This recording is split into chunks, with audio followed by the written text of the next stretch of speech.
bus stop looked colder than usual tonight. Everyone standing slightly farther apart. Hands in pockets, breath visible in the air. The electronic sign said 7 minutes for almost 15. Nobody complained though. Someone dropped coins near the bench. They rolled around for a second before disappearing underneath it. A girl near the timetable kept rubbing her hands together. Cars dragged wet reflections across the road. The whole street looked tired. The bus stop looked colder than usual. Or maybe I just noticed it more tonight.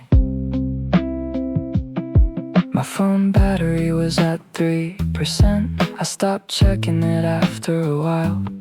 There was a cafe across the street, still open somehow.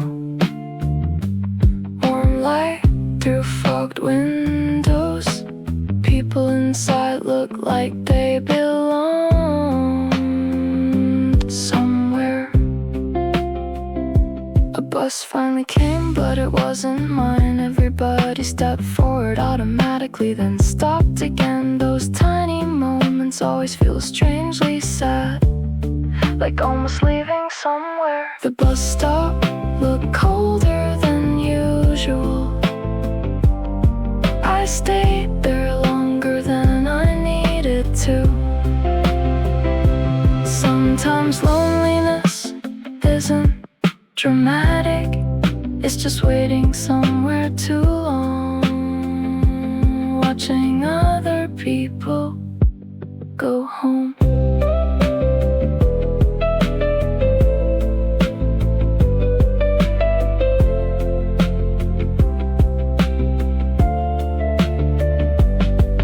When my bus finally arrived, the heater smelled like wet jackets.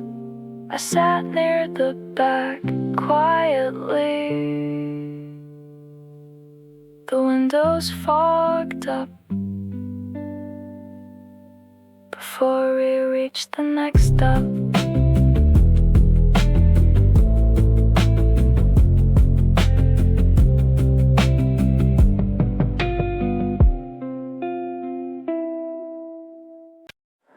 I kept reheating the same coffee all afternoon.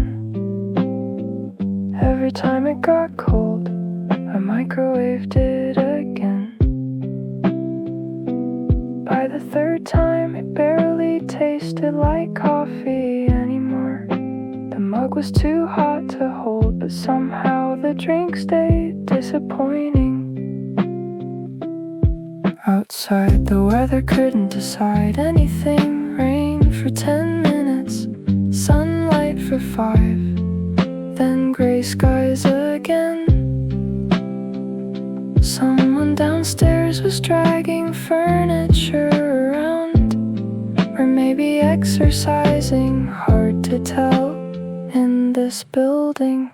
I kept reheating the same coffee, mostly because I didn't know what else to do with the day.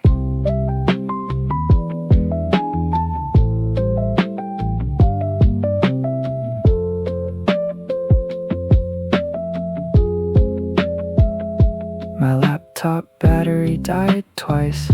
I answered one email, ignored 4 others. There's a plant near the window, leaning toward the light.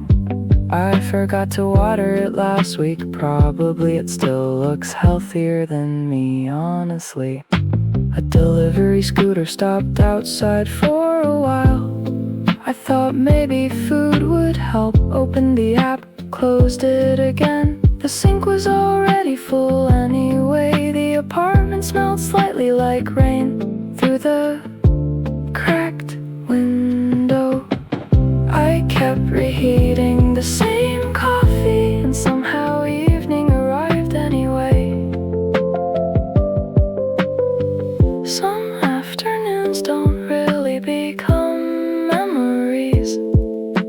worlds blur together quietly. Rain sounds, half-finished thoughts, cold rooms and time passing without asking permission. When I finally washed the mug, it was already dark outside. The coffee stain stayed near the bottom, though I left it there.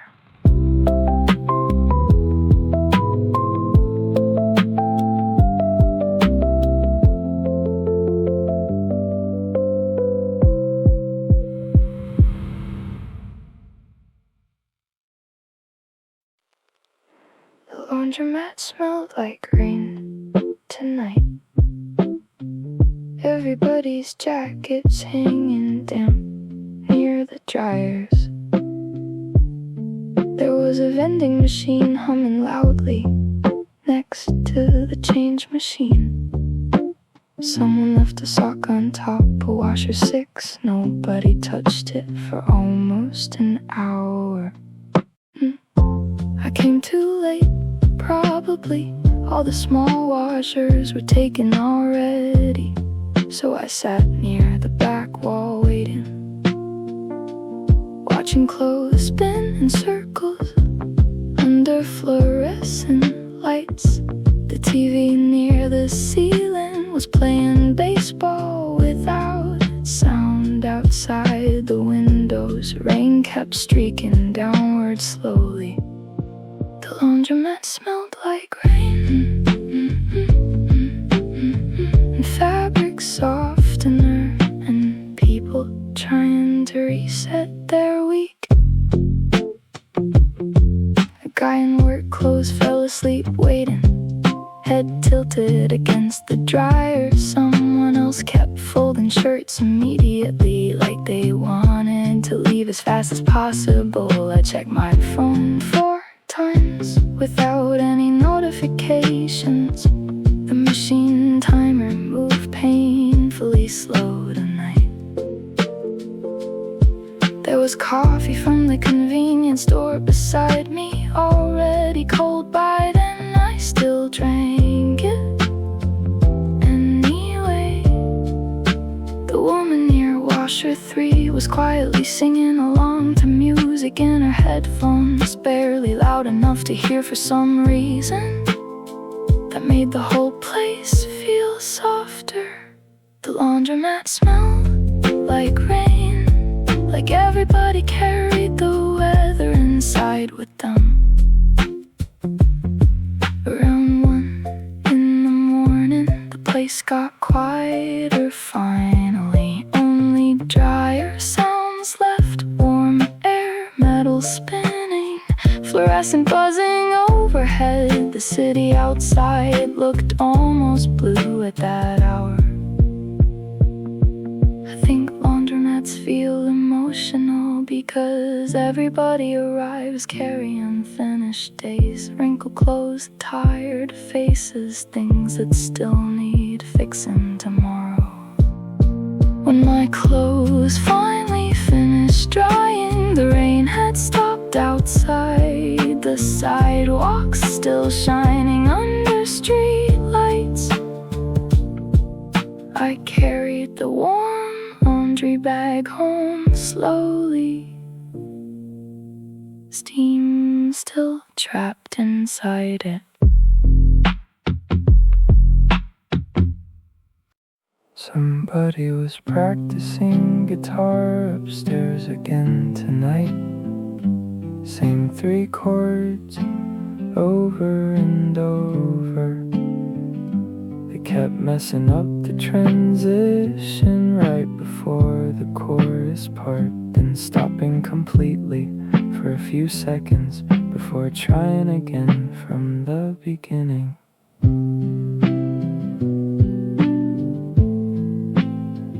I was sitting on the floor near my bed, half watching videos, half staring at nothing. There was laundry hanging near the window that still wasn't dry yet. The room smelled faintly like detergent and cold air.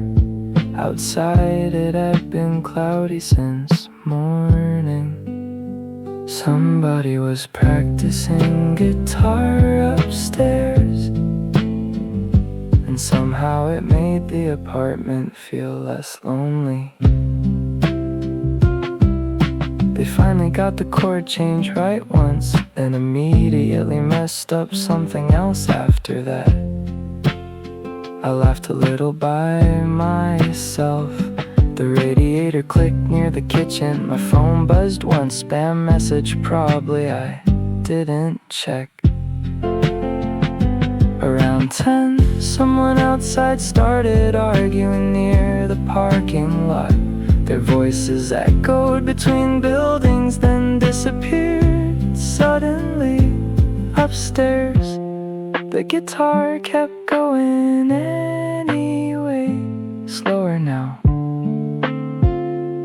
more careful. Somebody was practicing guitar upstairs. The same unfinished song for almost 2 hours. I started making coffee too late at night again. Stood waiting for the kettle while listening through the ceiling. There's something comforting about hearing strangers fail repeatedly at something. It sounds honest. I think everybody's practicing becoming someone. Some people just do it louder than others. Around midnight, the guitar stopped completely. The silence afterward felt strange, like part of the room disappeared suddenly. I stayed awake a little longer after that.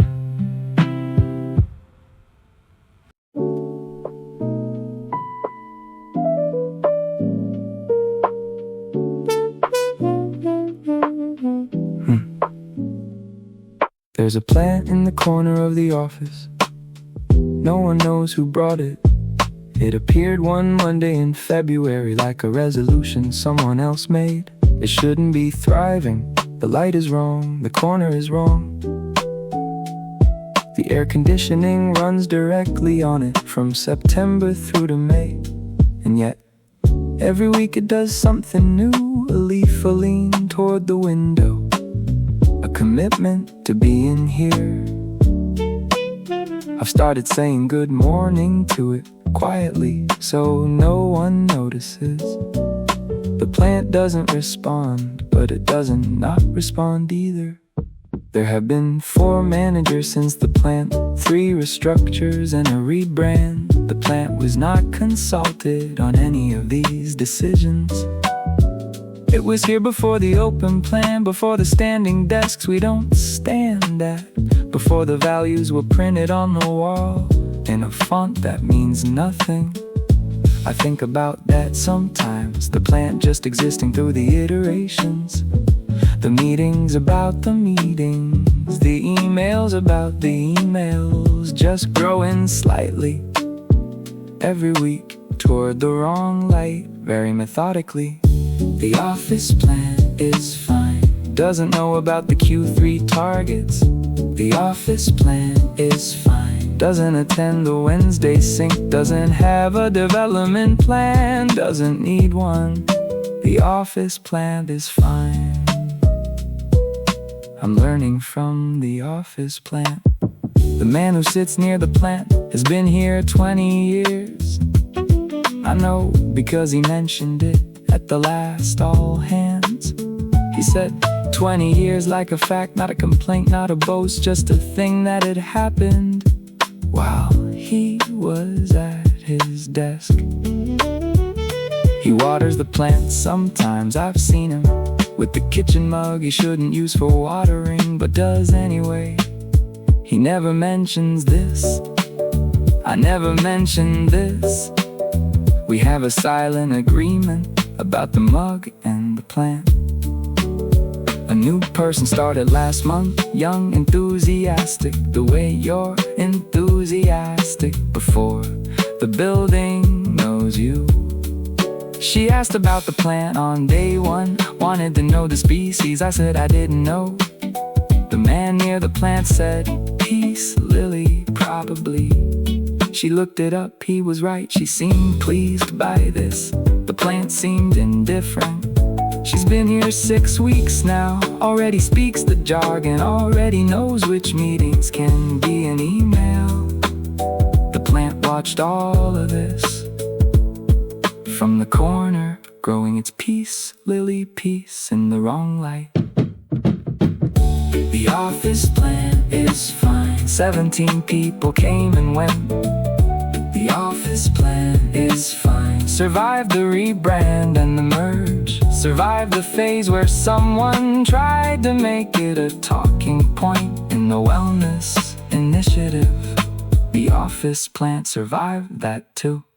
I've been here 7 years, which I don't mention, because mentioning it makes it a thing to respond to. 7 years of mornings into this building with the particular smell. The coffee machine on the second floor that's been broken since before I arrived. 7 years of the plant in its corner, growing slightly wrong, getting on with it. I think about leaving sometimes. Most people do, I think. Not dramatically, just a thought passing through. Then I'll look at the plant getting on with the wrong light, the wrong air, the corner no one chose for it.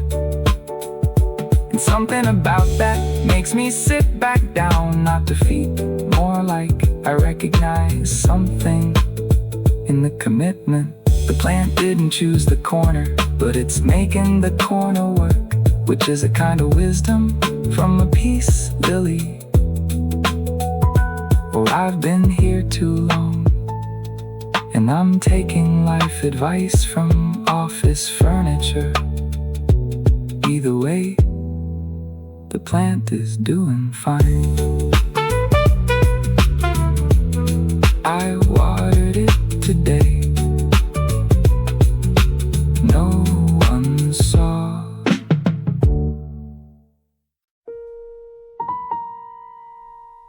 Three sugars, which I know because I made it. 3 sugars, the small spoon, not the tablespoon that matters. And the milk goes in first.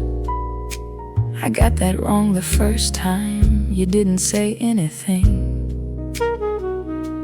which told me everything. You drink it standing up at the counter, not the table. The table is for everything else. Coffee at the counter, facing the window. I know which part of the morning is yours. Before the phone, after the shower. That 20 minutes, that's not for anything yet. I learned all of this without trying. The way you learn a language, by living inside it. 3 sugars, milk first, standing at the counter, facing out.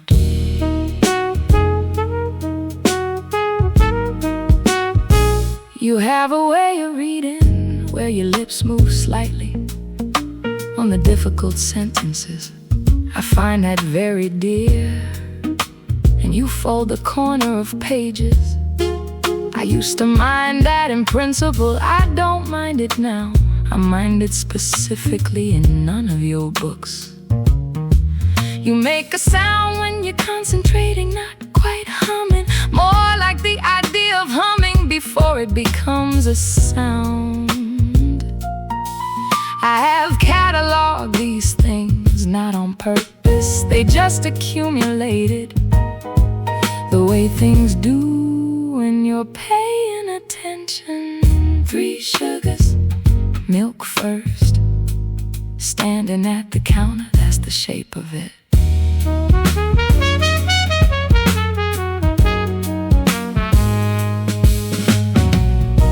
There are things I know about you that you don't know I know. Not secrets, smaller than secrets, just the specific texture of a person.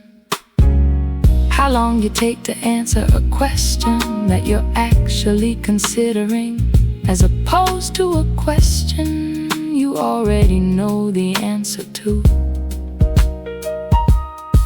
How you get quiet before you're happy, not before you're sad, before you're happy, like you're gathering yourself for the weight of it.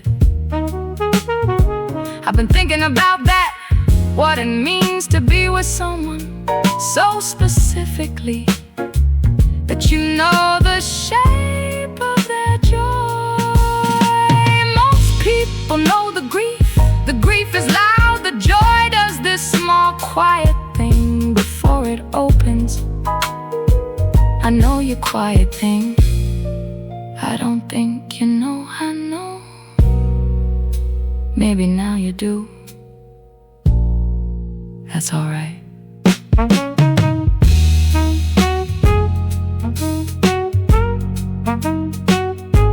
I make the coffee now without thinking about it.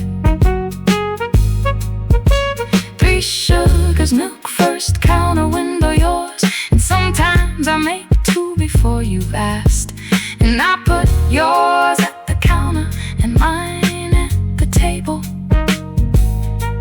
And we are in the same room differently, which is its own kind of closeness, the parallel kind, the kind where nothing needs saying, because everything is already said. And 3 sugars and a counter by a window. 3 sugars, milk first. I know how you take it. I know how you take it.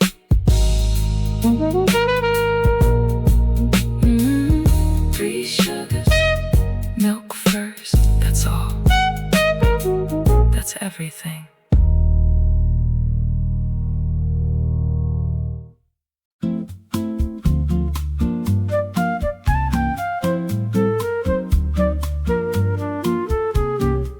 They left me the keys and instructions for the cat. The cat has ignored the instructions and is doing something on the high shelf. I'm supposed to water one plant, the one by the bathroom window. I've watered it twice already, which is once too many, probably. Their coffee is better than mine, a bag from somewhere specific. I've made 2 cups this morning using the small cup, not the large. Their flat smells like them, which I noticed immediately, not intrusively, just the specific atmosphere of another life. The books are arranged by color, which tells you something useful information. I'm filing it away. There are photos on the fridge from a holiday I wasn't on. Everyone looks comfortable the way people look comfortable on holidays. The cat has descended and is now inspecting my shoes with a thoroughness of customs. I think I'm being cleared. I'm going to sit in the good chair, the one that faces the window, which is clearly the good chair. I'll put it back exactly as it was. Borrowed afternoon, someone else's light through someone else's glass. Borrowed afternoon, being no one in particular, just here, just this. is just the cat and the coffee and the chair. Borrowed afternoon, and nothing is required of me. I went through a phase of wanting a flat like this one. Everything considered, everything in its right place. Then I saw my own flat through someone else's eyes and realized it was also considered, just differently, less intentionally. The chaos had a logic, the books had a reason. Even the pile of things by the door was a kind of system. I stopped wanting other people's flats after that, started wanting mine more. The one that knows me and keeps the evidence.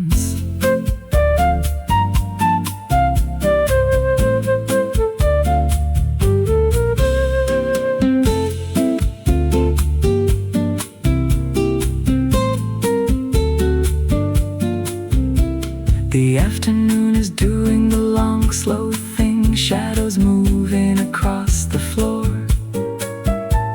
The cat is settled near the window, professional about the sun as always.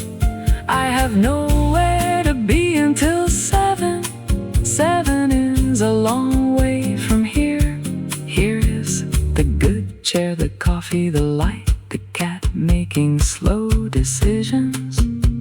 I'm not going to solve anything today. There's nothing to solve, just the borrowed afternoon and the plant, which I will not water again. I'll leave a note about the coffee, say I owe them a bag, put it somewhere they'll find it, near the instructions for the cat. The cat has already forgotten me, but I'll remember this afternoon. The good chair, the right light, the feeling of being no one for a while. Borrowed afternoon, I gave it back in good condition. Borrowed afternoon, left the chair where I found it, left the cat with its dignity, left the coffee where it started. Borrowed afternoon, I think I needed that.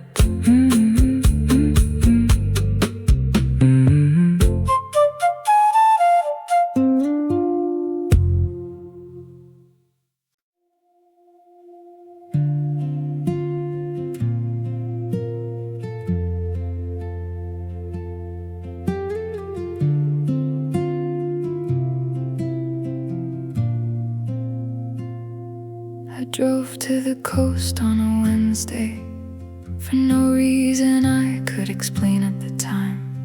Parked where the road runs out and walked the rest to the edge.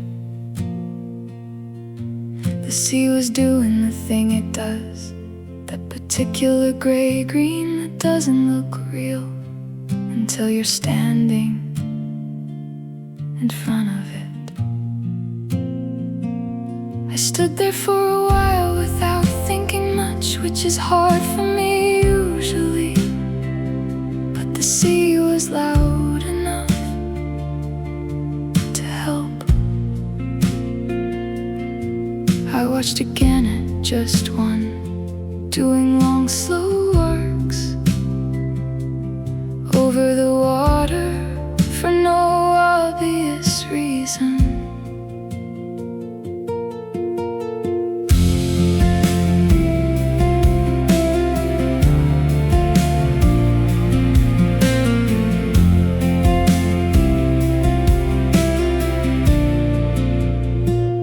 There's a feeling I sometimes get when I'm somewhere open, where my problems still exist, but they're proportionate for once. Like, yes, there's the thing, the difficult ongoing thing, but also there's all of this and the gannet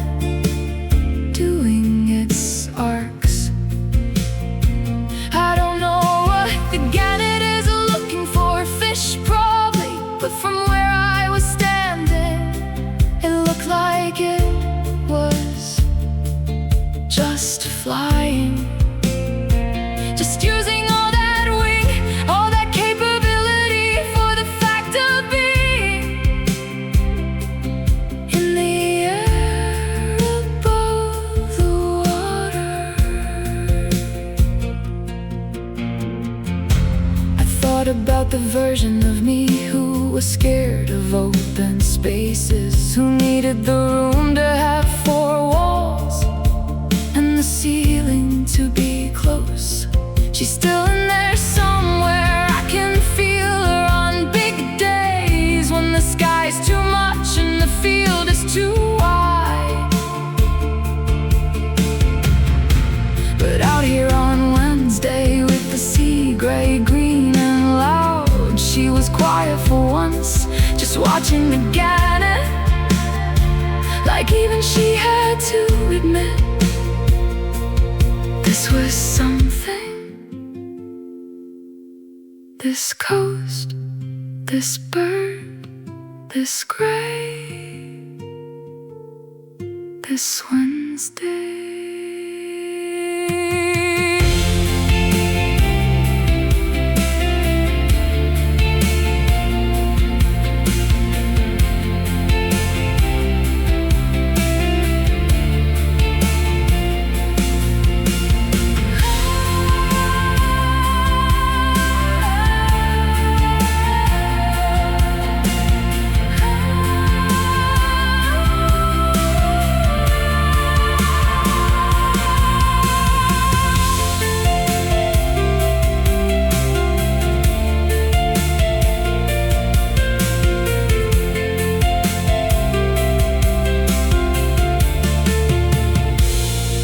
Until I got cold, which was about an hour. Drove home the long way, stopped for chips, ate them in the car. Told no one about the gannet, some things are better kept, not secret, just personal. A Wednesday that belonged to me. The coast is still there.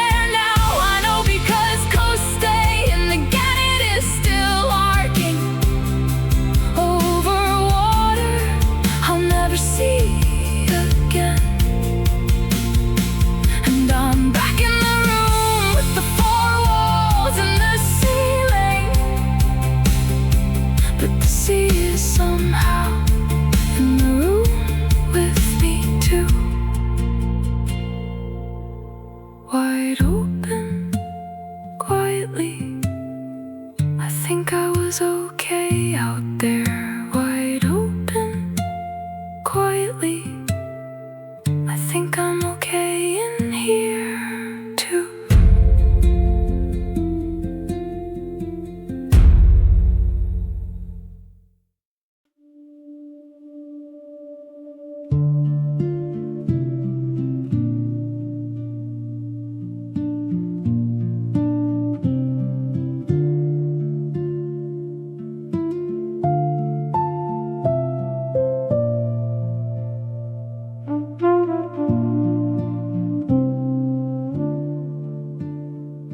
Three sugars, which I know because I've made it. 3 sugars, the small spoon, not the tablespoon that matters. And the milk goes in first. I got that wrong the first time. You didn't say anything, which told me everything. You drink it standing up at the counter, not the table. The table is for everything else. Coffee at the counter, facing the window. I know which part of the morning is yours. Before the phone, after the shower. The 20 minutes, that's not for anything yet. I learned all of this without trying. The way you learn a language, by living inside it. 3 sugars, milk first, standing at the counter, facing out. You have a way of reading where your lips move slightly on the difficult sentences. I find that very dear.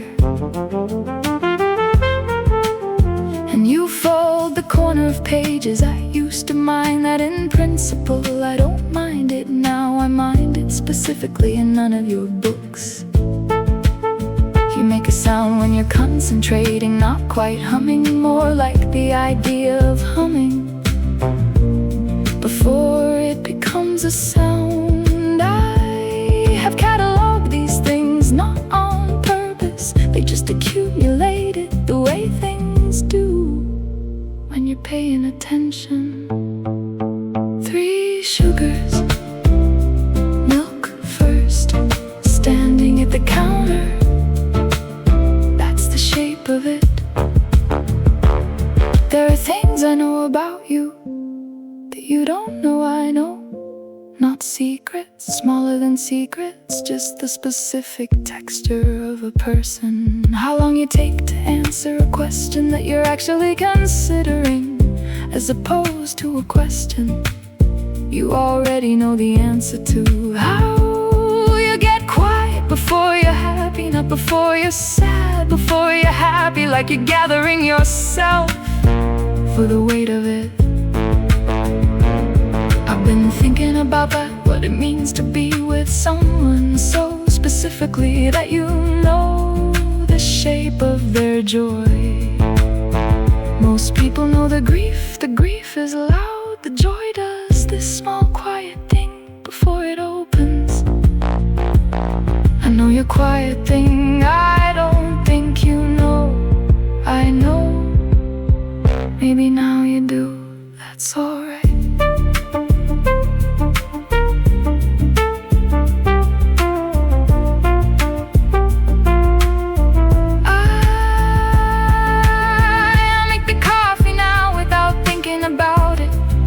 Sugars, milk first, counter, window, yours. And sometimes I make 2 before you've asked, and I put yours at the counter and mine at the table, and we are in the same room, differently, which is its own kind of closeness, the parallel kind, the kind where nothing needs saying, because everything is already said. In 3 sugars and a counter by a window. 3 sugars, milk first. I know how you take it, I know how you take it. 3 sugars, milk first. That's all, that's everything.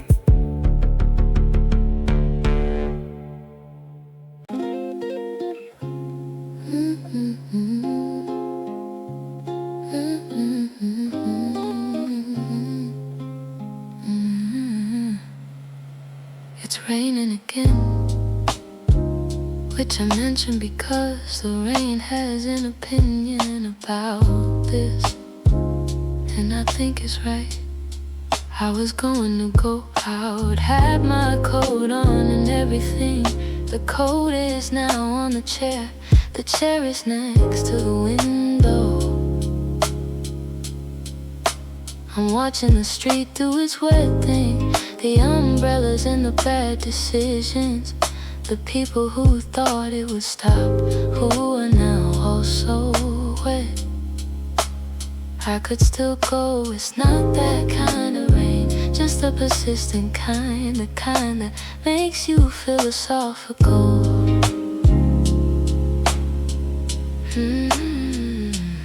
I've been philosophical all week, which is a polite way of saying I've been sitting with a question that doesn't have a comfortable answer. The question is about a person who I won't name here, partly because it's private, mostly because naming it makes it more real. The rain is very real though, very committed to its position. Has been since Tuesday. Tuesday was 3 days ago. The rain has an opinion, I have one too. They're the same opinion. That's the inconvenient part. I made a list once of what I actually want. Not the things I say I want, the real ones at 2 a.m. The real ones were embarrassingly simple. To be somewhere warm on purpose, to have someone to tell small things to mean it when I say I'm staying.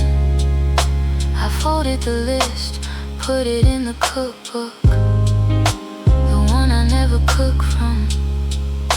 It's probably still there. My friend keeps asking how I am, in the tone that means she knows I say I'm fine, in the tone that means I know she knows. We've been doing this for years. It's a kind of intimacy, actually, they're not quite saying to being known anyway. She texted me a photo last week of a door painted yellow, no message, just a door. I understood immediately. Yellow doors mean something to us, from a conversation years ago about what we want if we were brave. I saved the photo. The rain still has an opinion, so do I, more than before. Still the same opinion, getting harder to ignore. I think what I'm saying is, I've been standing at the window long enough that the window might be the problem. Not the rain, not the question, not the person I won't name, just my relationship with standing still. When standing still stops being rest, the coat is still on the chair, the rain is still at it, the street is still convincingly wet, and I'm still watching all this. But I looked up the yellow door, the one she sent, turns out it's a cafe 3 streets from the person I won't name, which might be a coincidence, which might not be. Either way the coat is on the chair, either way the rain has an opinion. I think I'm gonna put the coat on, I think I'm gonna go out, I think I'm gonna get wet, I think that's okay. Yeah, the rain has an opinion.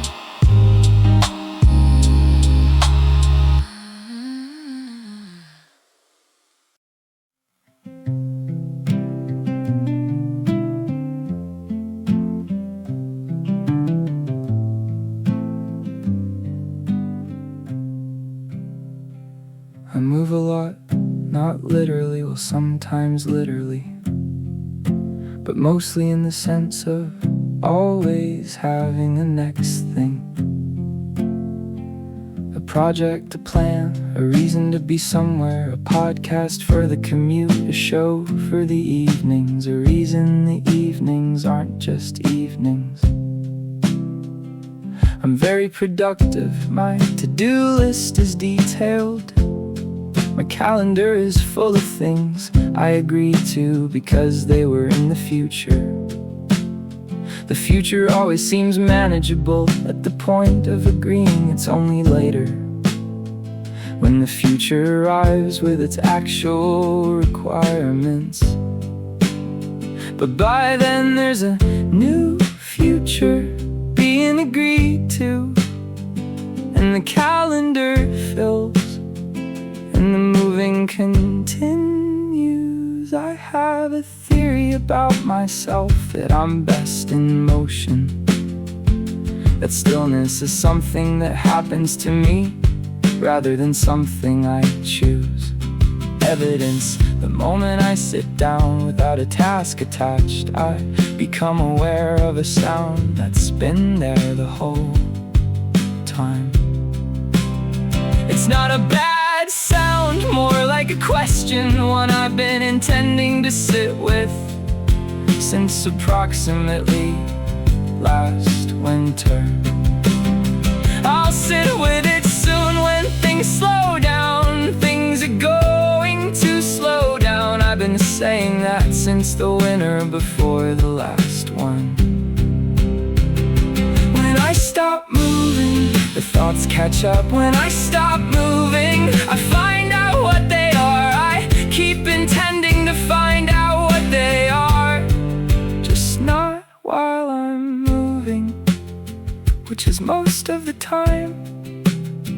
which is most of the time. My friend Dan meditates 20 minutes every morning. He's described it to me twice. Both times I change the subject. Not because I'm dismissive, I'm not dismissive. More because I know what he's going to suggest, and I'm not ready to agree yet. He has a quality of stillness that I find suspicious and admirable. He can sit in a room without filling it. I fill rooms without trying. Someone said that to me once. They meant it as a compliment. I received it as a diagnosis. There are things that have been waiting for me for a reasonably long time. The conversation with my dad that keeps almost happening.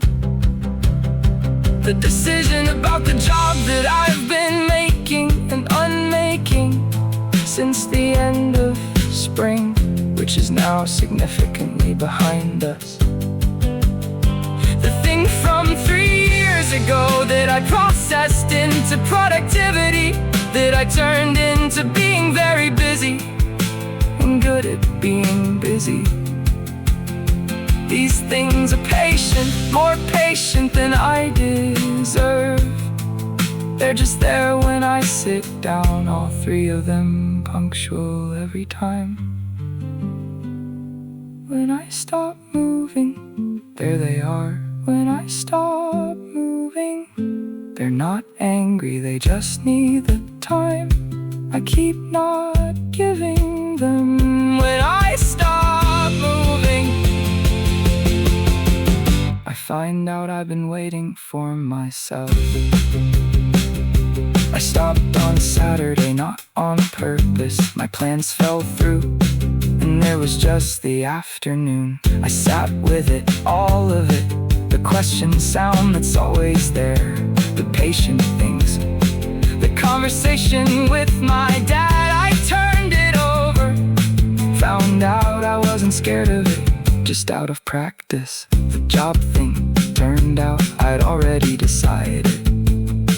I just needed the stillness to hear the decision I'd made. The thing from 3 years ago, I won't describe it here, but I sat with it for maybe an hour. It didn't resolve, not on Saturday,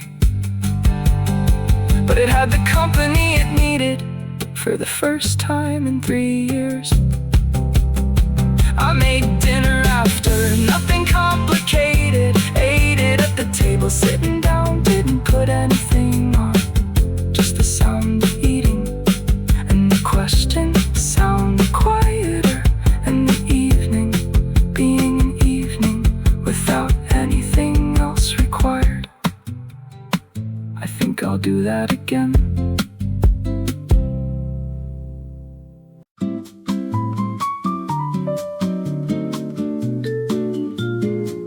You cook, I'll talk. That's the arrangement, has been since the beginning. I think we both prefer it. You've never asked me to help, which I've always appreciated, because my help in kitchens is a specific kind of hindrance. I sit on the counter, you've asked me not to sit on the counter. I sit on the counter anyway. You've accepted this. I talk about my day, you make sounds while your back is turned. That could mean agreement, or could mean the onion needs attention. Either way, it's the best part of my evening, the sitting on the counter talking, while you do the actual work of turning things into dinner. You have a way of cooking that looks like not thinking, but you're very clearly thinking. You're thinking about the food and also something else. I can tell because of the pause between the stirring, where you're working something out that isn't dinner. I've learned not to interrupt that pause. Took me a while. Now I can read the pauses, the dinner ones and the other ones. The other ones sometimes produce solutions to things we've been circling. Not because of the kitchen exactly, but because the hands are busy and the mind goes wide. We figured out more things in this kitchen, standing at this hob, than in all the serious conversations we've tried to have at the table. You cook, I'll talk, and somewhere in the middle something gets made that isn't just dinner. You cook, I'll talk, the counter, the chopping, the sound of things becoming something worth sitting down for. You made the thing with the lemon last week. I asked you to make it again. You said it depends on what's in the fridge and what kind of day it's been, which I've come to understand is how cooking works. It's not a recipe exactly, it's a conversation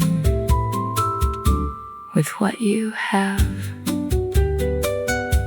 I like that about you, the working with what's there, not the demanding of specific ingredients, not the refusing to proceed without them. Last Thursday was a bad day for both of us in different ways.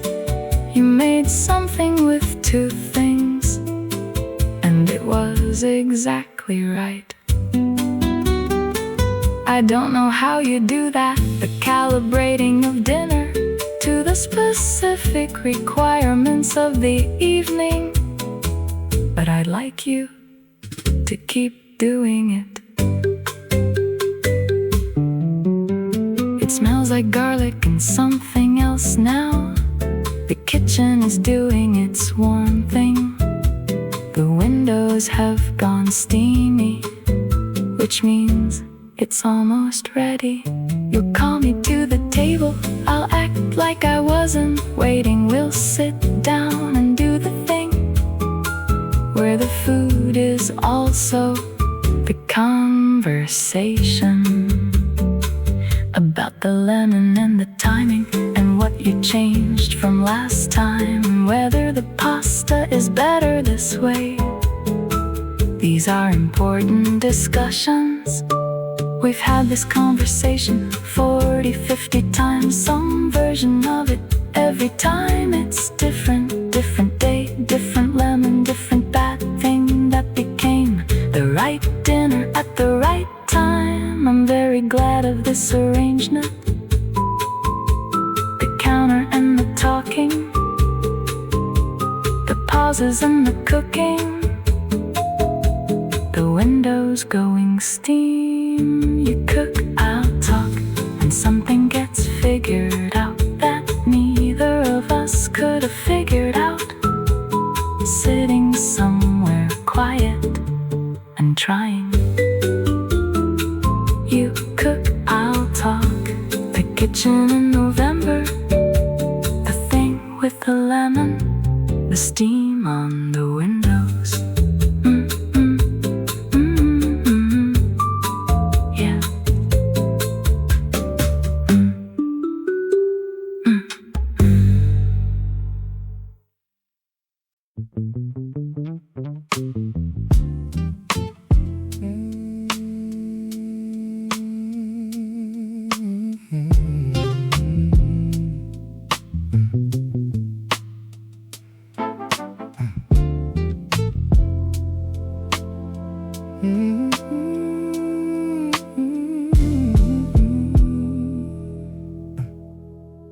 I spend a year in a waiting room, not literally, more like the feeling of one. Everything paused, nothing decided. Not bad exactly, just held the way you hold a breath. Before you know if the news is good. I got good at the waiting room, found out what was in it. Turns out everything I've been avoiding, neatly arranged on chairs. The thing I hadn't dealt with from the relationship before the last one. The habit I call productivity, that was actually something else. The morning I didn't call when I should have, still in the waiting room, sitting there, being very patient about being waited on. People kept asking if I was okay. I kept saying mostly, which was true but incomplete, like answering a different question. The complete answer was, I'm in a waiting room, and I'm starting to read the magazines, and they're surprisingly good. I started sleeping properly, which sounds small. The sleep was enormous, 8 hours of my body deciding to stay. I started cooking things slowly, the kind of take all afternoon, the ones I'd always skip because something faster would do. Turned out slower was better, which was relevant to more than just food. But I filed that away for when I was out of the waiting room. What I learned from waiting was mostly about moving. What I learned from stillness was mostly about when to go. The waiting room taught me what I was waiting for, which is the thing about waiting rooms. You find out what the appointment is. My brother called during the waiting year. We talked for 2 hours, which is not something we'd done in probably a decade. I'm not sure what changed. Maybe the waiting room slows down your talking, makes you go back to the longer version of the things you usually say quickly. He told me something about our dad that I hadn't known, something from before we were old enough to be told things. I held it for a week, then let it change the picture slightly, which is what information does when you're not defending against it. The waiting room was good for that. No agenda, just the sitting, just the long conversations you never have when you're moving fast. I read a book in one sitting for the first time in years, which means the waiting room had done something to my attention.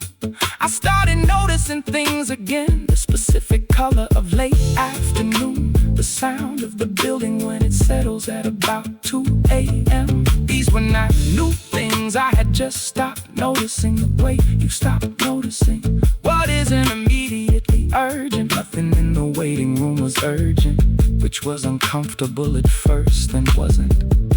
Then I started to see what urgent had been costing me.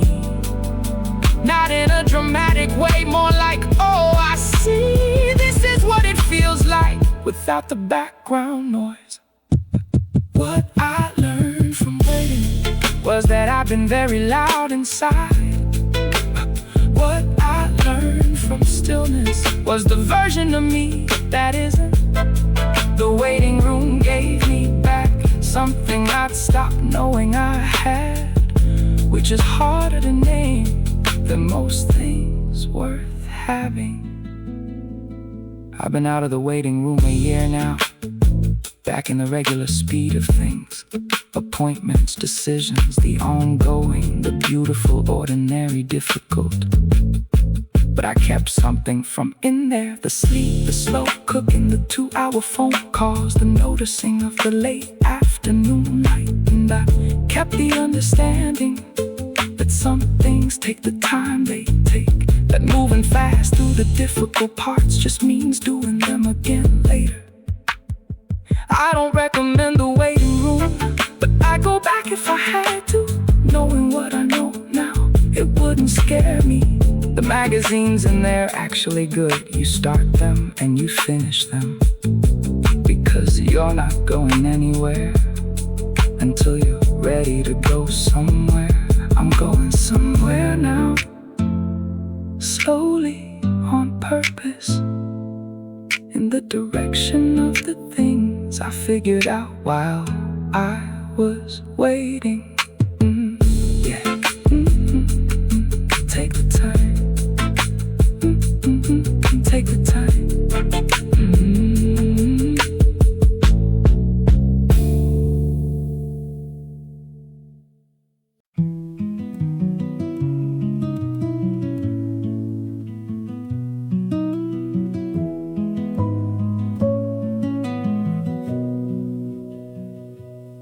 I kept the jacket from the trip that didn't go as planned, not as a reminder of the not going as planned, more the jacket was good. Green waxed cotton, a pocket on the inside where I kept the things I needed to feel like myself in an unfamiliar city. 3 countries wore that jacket, 4 winners, 2 relationships, 1 very bad haircut that the jacket improved significantly. I still wear it on the right days, the cold clear ones, the ones where you need the inside pocket just to feel like you have one. I kept the letter, the one I never answered, not because I didn't want to, because by the time I was ready, the moment had gone. She asked 3 things, all of which I had answers to. By the time I found them, the question had been retracted, not by her, by time, which retracts things without asking. I kept the letter to remember that some things wait and some things don't. The envelope is soft now from being handled and put back, handled and put back for about 8 years. I should probably answer it, I probably won't, but I'll keep the letter, because keeping it is something I kept for no good reason, something I kept because it was mine. I kept a photograph of a place and no people, a road in the morning somewhere in the west of the country. I don't remember why I stopped or who I was with. The road was empty, the light was doing something I had to keep. I've looked at it in several flats, tried it in several frames. It doesn't need a frame, it just needs to be somewhere I can find it. The road is probably still there, roads mostly stay. That light happened once at that angle, and I caught it by accident, which is how the best things happen, by accident, while you were doing something else, looking the other way. I kept the mug with the chip on the handle from a year I don't talk about much, but also don't regret. My therapist at the time had a mug just like it. I bought mine after I stopped going, which she'd probably find meaningful. I find it meaningful too, just not in the way she'd expect. It means I like the mug and now the mug is mine. It holds coffee correctly, which is what a mug is for. The chip doesn't affect anything, it just means it's been somewhere. Something I kept without quite deciding. Something I kept that kept me back a little. I kept the map with the paper one folded wrong, from a city I lived in for 14 months and then left. I still know the city from the inside, the way you know a place when you've walked it in the rain at midnight. But the map was the outside view, the city as it wanted to be seen. Grids and names and confident lines over the actual complicated place. I look at it sometimes, find the street I lived on, the little square that meant morning coffee, the park I took the long route through. They're just marks on paper now, but I can walk them room to room in my memory, without the map, but using it.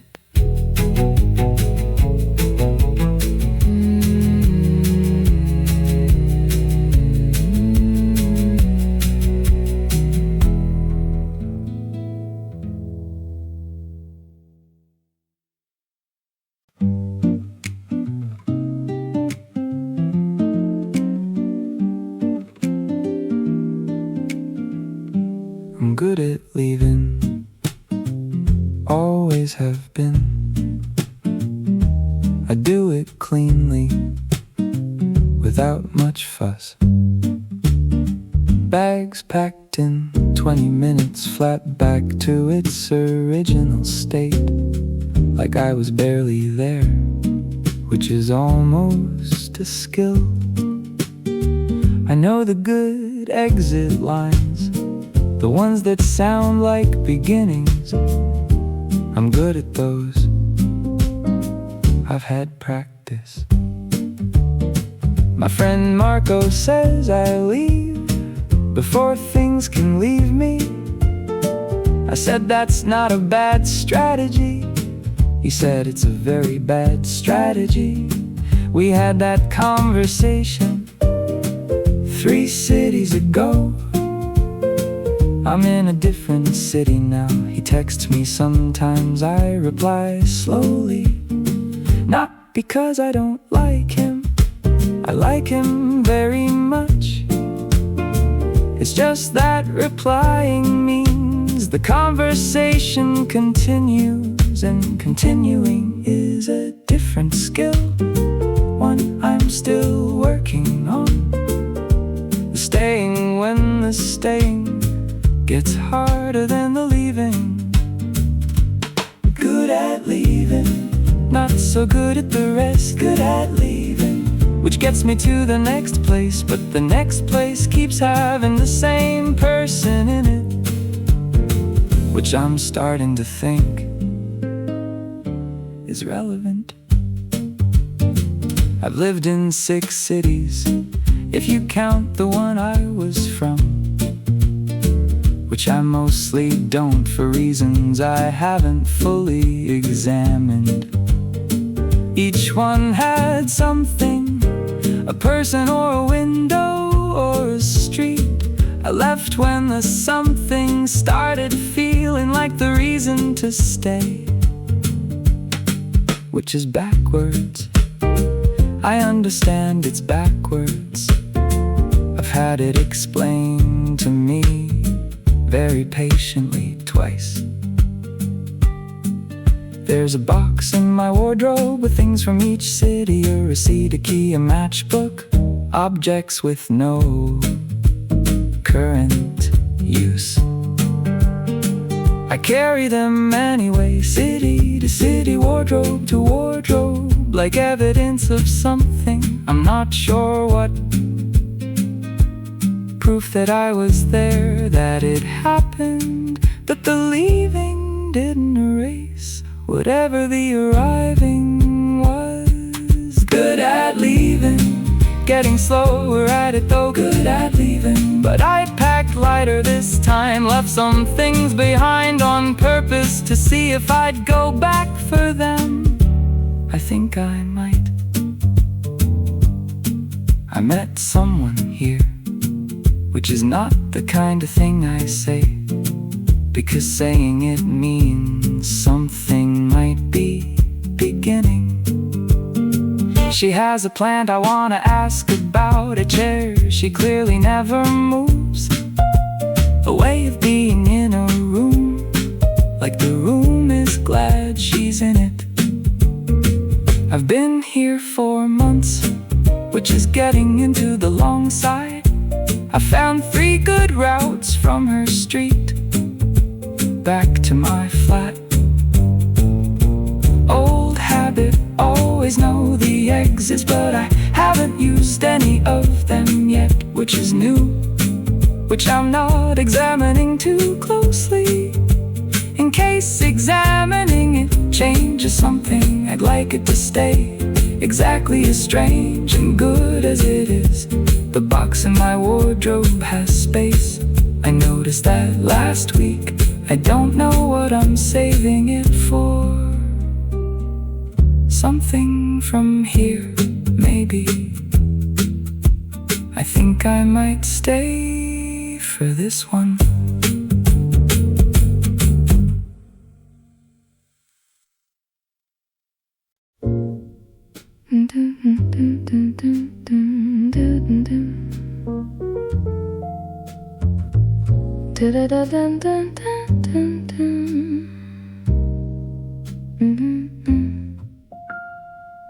I didn't mean to stay this long. I said that an hour ago. The bartender heard me. He refilled the glass anyway, which is either hospitality or a comment on my self-awareness. Either way, I'm still here at nowhere.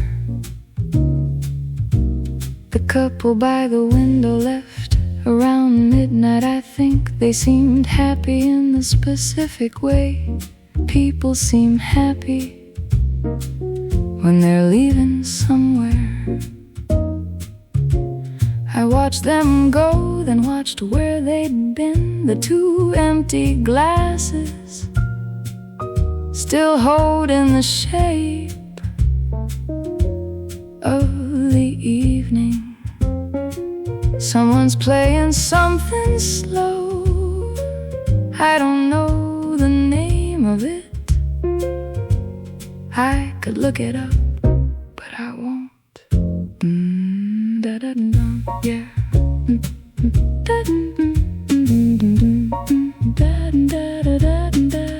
There's a man at the bar who's been nursing the same drink since before I got here. Like he's made a commitment to it. I respect that. A thing worth nursing is a thing worth having. I've had drinks I didn't nurse, and mornings I regret them. The music keeps happening the way good music does, without asking anything of you. Just being there when you look up. I keep thinking about a conversation from about 3 years back. Nothing important was said, which is exactly why I can't forget it. We were somewhere like this, same kind of light, same kind of late. You said you were tired of arriving places, and I said, me too. Which was true, but I think we meant different things. Which is how most things end up meaning different things. Half past, nowhere, still here. Half past, nowhere, that's alright. The trumpet does something in the corner behind the piano, like it's having a separate conversation about the same subject. I've always liked that about jazz, the way two things can be true at once. The way the sad part and the okay part play together. I called someone last week, didn't say much, they didn't either. We stayed on the line for a while. That's a kind of language too. The staying on the line, not because anything needs saying, just because hanging up is also a choice. I'm getting better at not hanging up, at staying in the room. At half past nowhere, at the second My coat's been on the chair for an hour, that optimistic hour when I still thought I was about to leave. I'm not about to leave. 9:30, which is somewhere after all. No, I'll get home when I get home. The bar is almost empty now.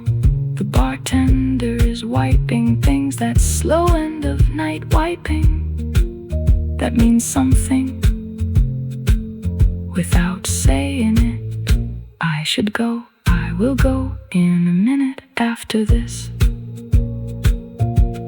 The piano is doing something very quiet in the upper register. Little notes like rain on glass. I don't want it to stop, but it will stop. Everything does eventually. The trick is staying for the last part, not leaving just before it ends.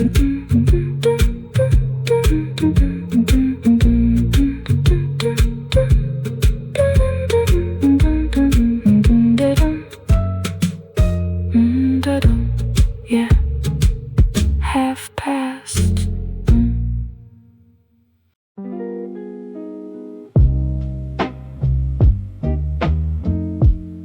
Static from the old radio again. It always cuts out when it rains.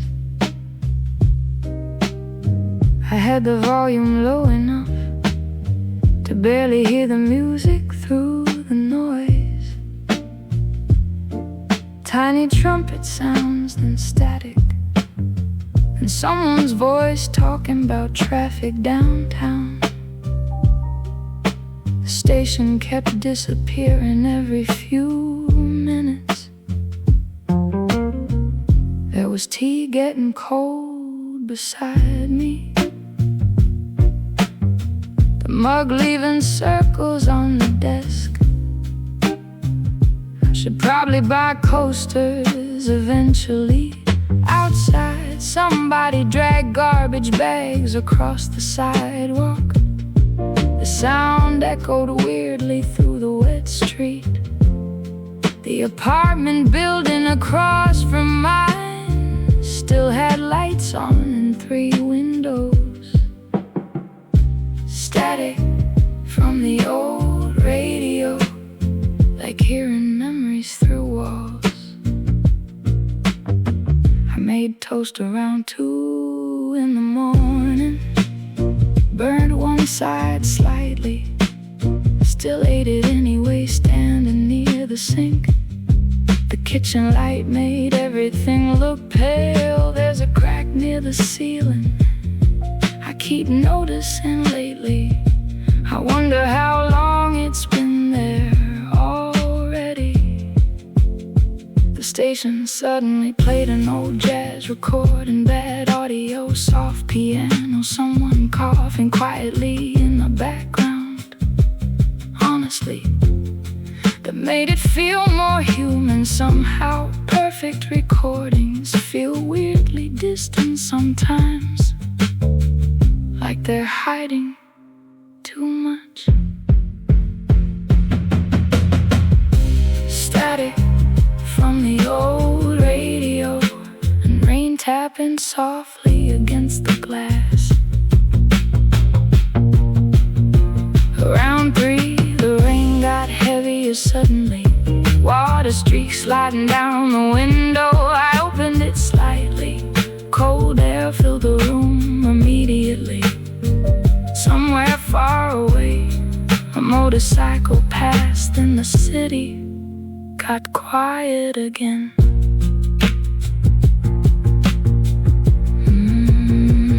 There's comfort in hearing imperfect things at night.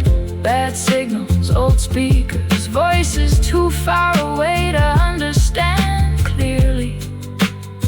Those sounds feel more honest than silence sometimes.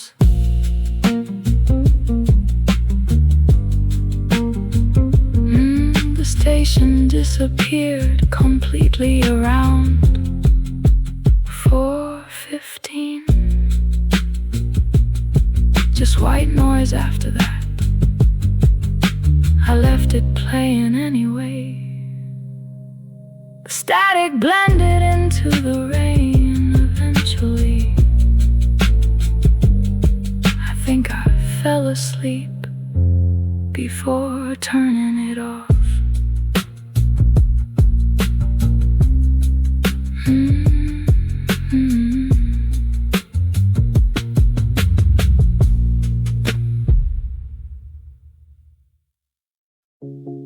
Nobody danced at the party tonight. Everyone just stood around holding drinks, talking about work, moving apartments, people they used to know in college. Somebody put chips into a cereal bowl because there weren't enough plates. There was condensation all over the windows already. The room smelled like beer and fabric softener.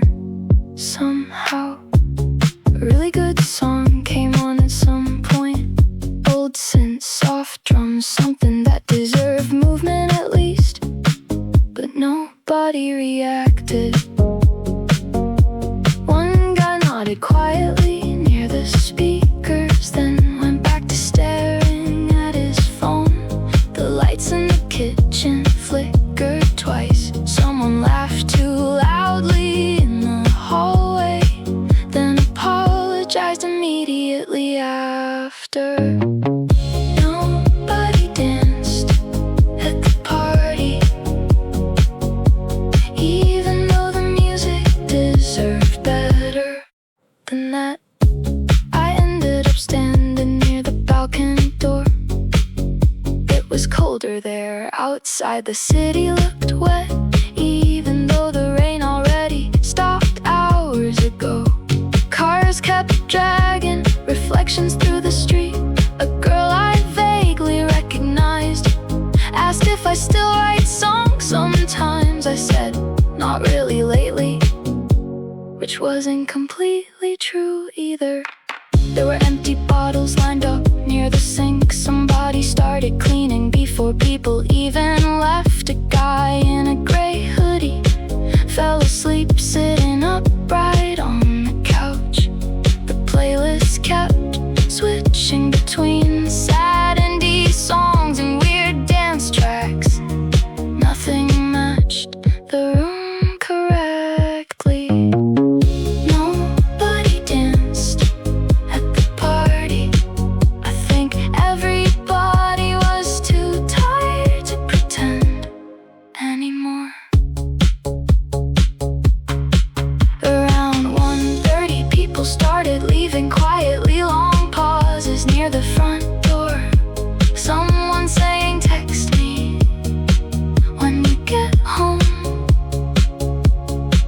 Someone else looking for their keys for almost 10 minutes. The apartment suddenly felt bigger every time another person left. Sometimes parties stop being exciting and start feeling like proof that everyone's trying their best not to disappear from each other's lives. When I finally walked outside, cold air hit immediately. The street was almost empty. I could still hear bass through the walls faintly. Nobody danced at the party tonight, but nobody really wanted to go home either.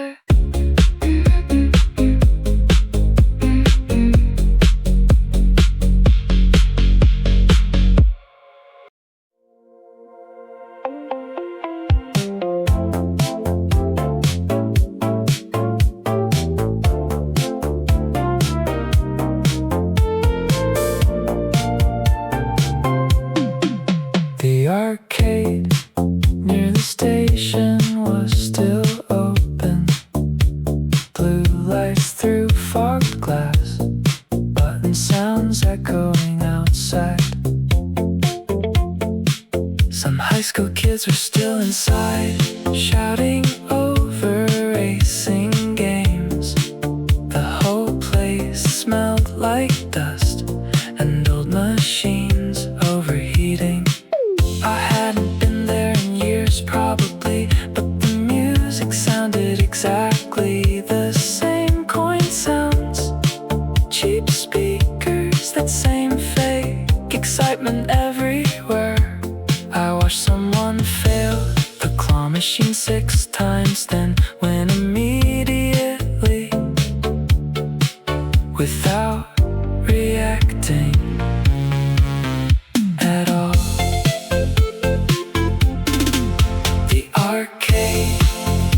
the trains kept arriving.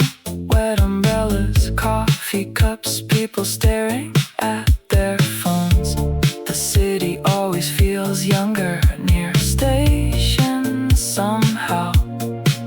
Like everybody's still becoming someone there. I bought a canned coffee from the vending machine, sat near the entrance for a while. There was neon reflecting in puddles all over the sidewalk. For a second, the whole night looked like an old memory already. I think loneliness feels different in bright places, less heavy, more blurry around the edges. When I finally left, the arcade music was still playing behind me. Doors sliding open and closed over and over.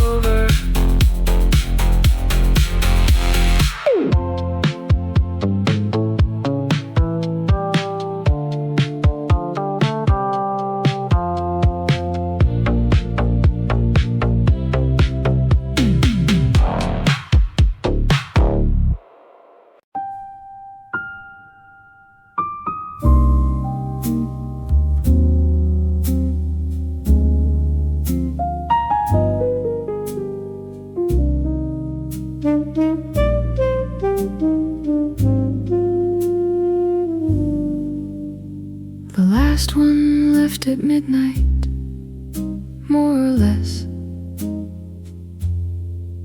There were goodbyes at the door that lasted 20 minutes,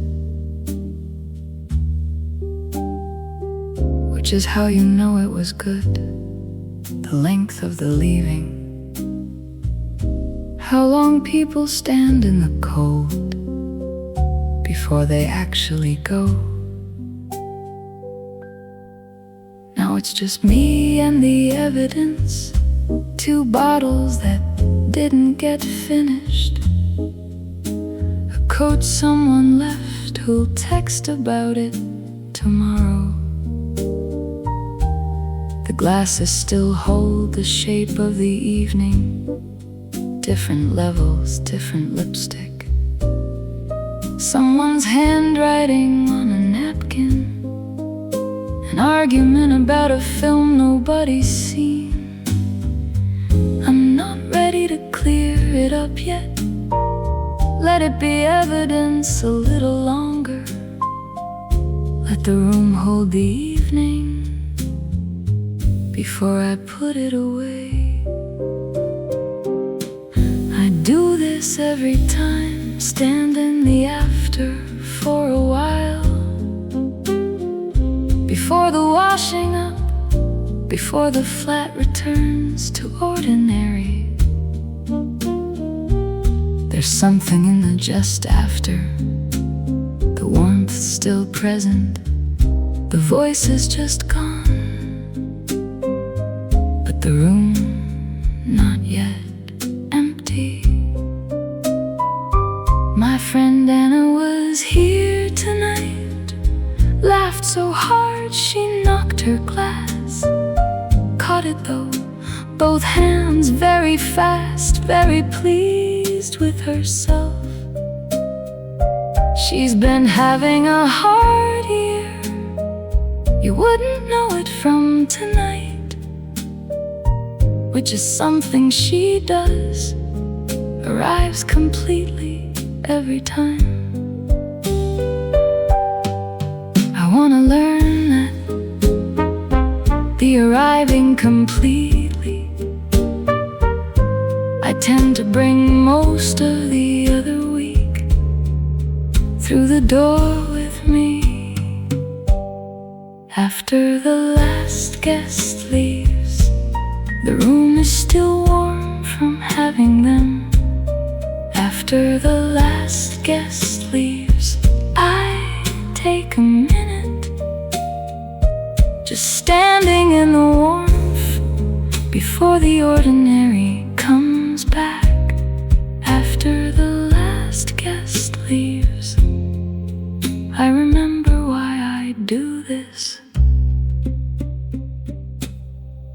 coat by the door is Marco's. He always forgets something, once it was his shoes. He drove home in his socks. He texted from the taxi to say shoes are in the boot anyway, like he'd planned it. He probably hadn't. I hung the coat on the hook, tidied the napkin argument, moved the 2 unfinished bottles to the kitchen where they'll live. The kitchen looks like a small morning after, which is fine. Mornings after are also a kind of evidence.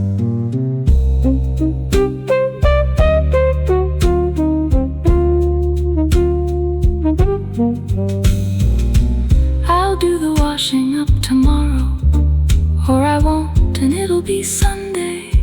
Either way, the glasses will get washed. Tonight I just want the evidence. The ring on the table from the wine, the chair that's still pulled out from when someone got up to make a point.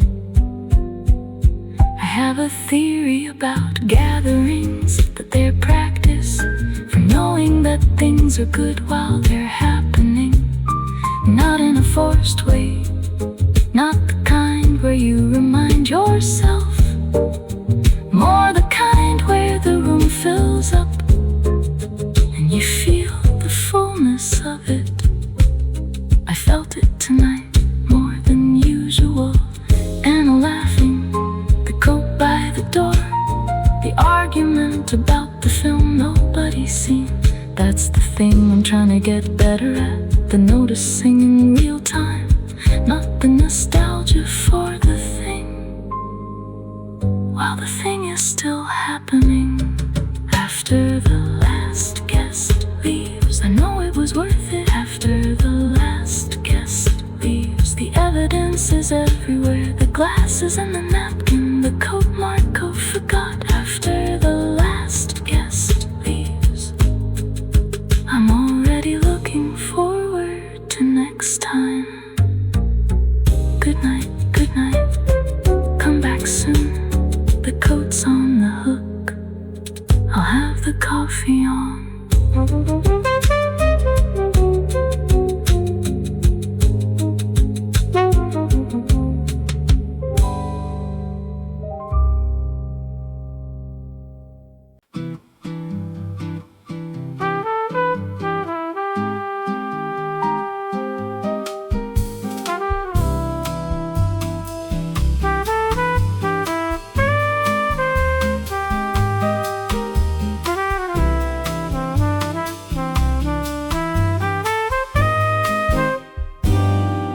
a.m. and the city is mine for about an hour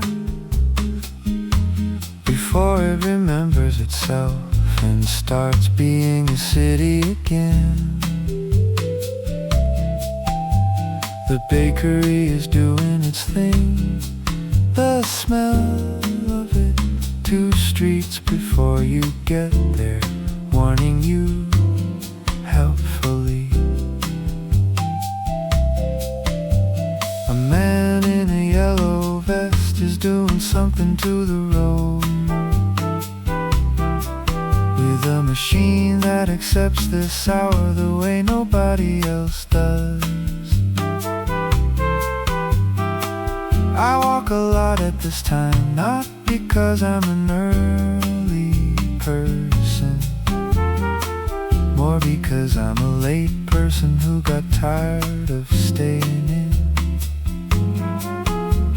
The pigeons are up, which I find comforting, proof that morning is proceeding according to plan. They have a routine, pigeons, one I've been observing without fully understanding for the better part of a year. They gather at the fountain first, then the steps of the old post office, then dispersal into the general city to do pigeon things. I respect the structure, I've been thinking about structure. How a day needs a shape to feel like it belonged to you. Before the city wakes, it's just the birds and the bread smelling me. Before the city wakes, I can be anyone I'm working on being. I had a conversation last week that I've been carrying since. Not heavy, more like a stone in my pocket that I keep taking out to look at. A woman at the bakery told me she moved here 40 years ago from somewhere with better weather, and she'd do it again tomorrow. I asked why, she said because of mornings like this one, and then handed me a paper bag and turned to the next person. I thought about that all day, and also all of this 5 a.m. Better weather, but still here, still this.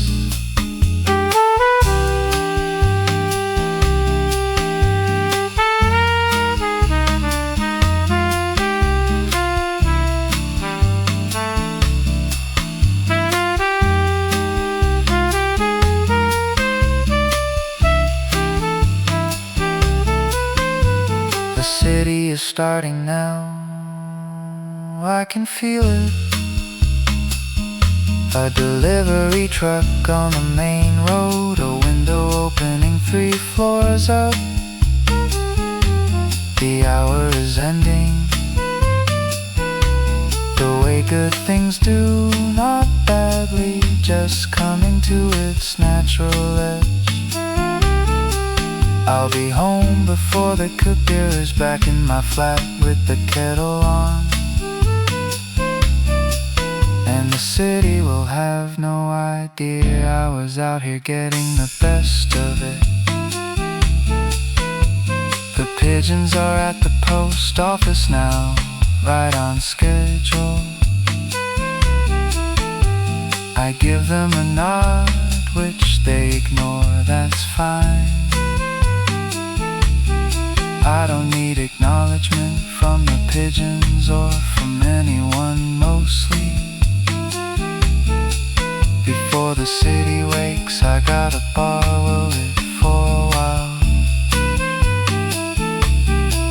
Before the city wakes, I found the version of myself that walks at 5 a.m.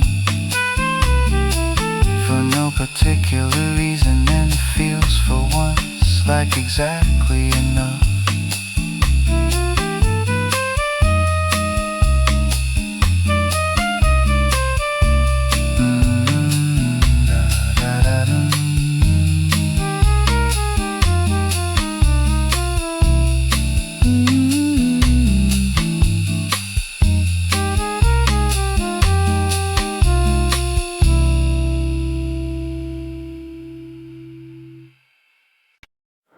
The grocery store was playing Christmas music too early. It's still November. Rainwater everywhere near the entrance. Shopping carts squeaking loudly. Someone buying instant soup and slippers like they didn't plan on leaving home today. I understood that feeling immediately. The heater near the vegetables made the whole place smell weirdly warm. I walked around holding a basket without putting anything inside for a while. There were discounts on things I never buy, someone arguing softly over brands of cereal. Everything felt strangely temporary tonight. The grocery store was playing Christmas music too early, and somehow that made me feel older than usual.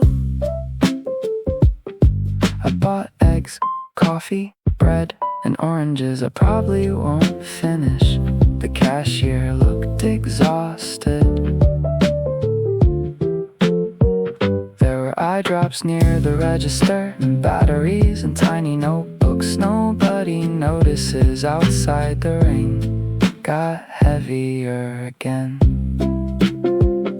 I stood underneath the awning afterward, watching people run toward taxis, the automatic doors opening and closing behind me, warm air escaping into the cold streets. Sometimes I think cities feel loneliest right before holidays start. The grocery store was playing Christmas music too early, but I still stayed longer than necessary.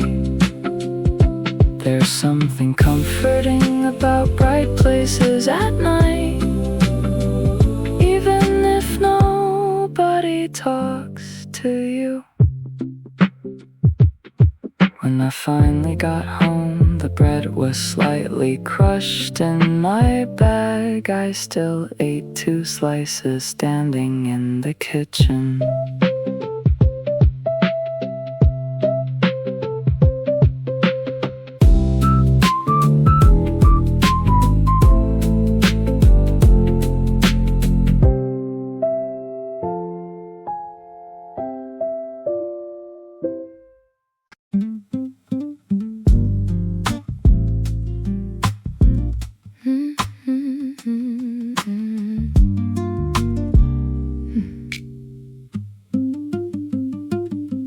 I wear other people's certainty, like a coat I borrowed and forgot to return. It fits well enough, nobody's asked for it back.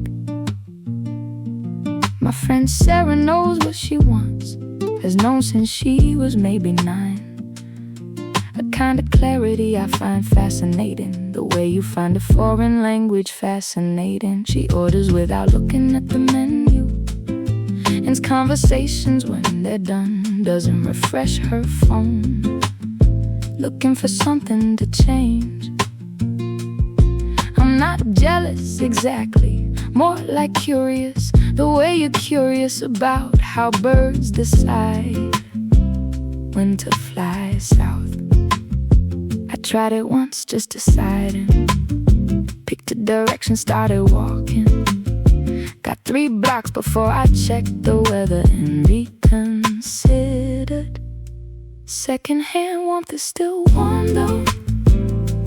Borrowed light still helps you see. I'm working with what I've got, and what I've got is mostly working on me. I learned to cook from watching videos at 2 a.m. when I couldn't sleep. Now I make a pretty good pasta that I eat alone on a Wednesday, which sounds sad, but Wednesday pasta is genuinely one of the things I look forward to, which tells you something about where I am. I'm in a decent place, actually, better than the place before, which was a very specific kind of gray that I don't miss but understand better now.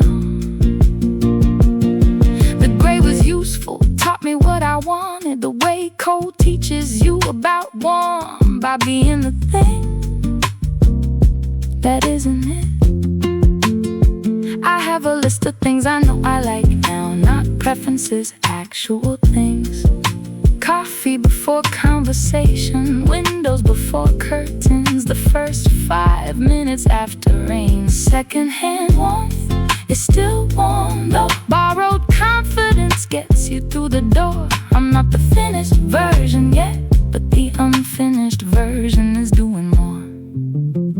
My mother had a way of being still that I always wanted to learn. She could sit in the room and just be in it without looking for the exit. I'm still learning that, the sitting without looking. I've got better at the sitting part, still working on the without looking. Last Sunday I stayed home all day, didn't explain it to anyone. Made the pasta, watched 2 films. One was good, one was necessary.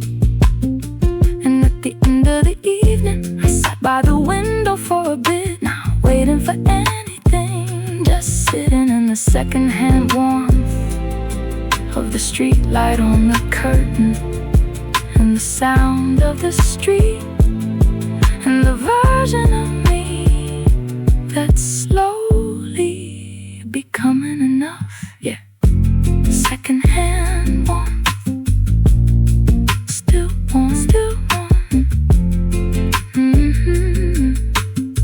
Working on it, yeah.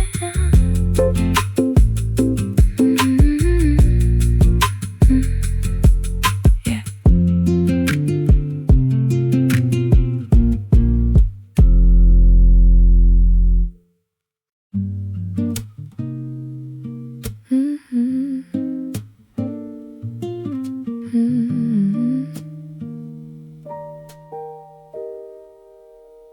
The movers came at 8, earlier than I expected. I wasn't finished saying goodbye to any of it. The kitchen especially, which is where most of the living happened. Not in the living room, never in the living room. Always the kitchen, always standing up. The table knew 4 years of mornings, knew the coffee ring I never fixed, knew the corner where the light came in at exactly the right angle in November. I kept meaning to photograph that corner. I never photographed that corner. Now someone else will have November in their kitchen and not know what they have. The bedroom wall had a mark where I'd leaned my bike for 2 winters. A gray streak at handlebar height, exactly my height, more or less. I painted over it before I left, which felt like an erasure. But also I didn't want to leave it for the next person to find and not understand. Some things are only legible if you were there for the whole sentence. The gray mark was mine, I took it with me in the painting over. The wardrobe had a smell, old wood and something floral, from whoever lived there before me, whose things had left their ghost in the grain. I added my ghost to it, woo, and coffee, and that particular shampoo I stopped using in year 3 for no good reason. The furniture remembers even after you've gone. The furniture holds the shape of you long after you've moved on. My friend helped me pack the last boxes. We didn't talk much, which was right. There's a kind of work that needs to happen in quiet. She wrapped the glasses in paper more carefully than I would have, which told me she understood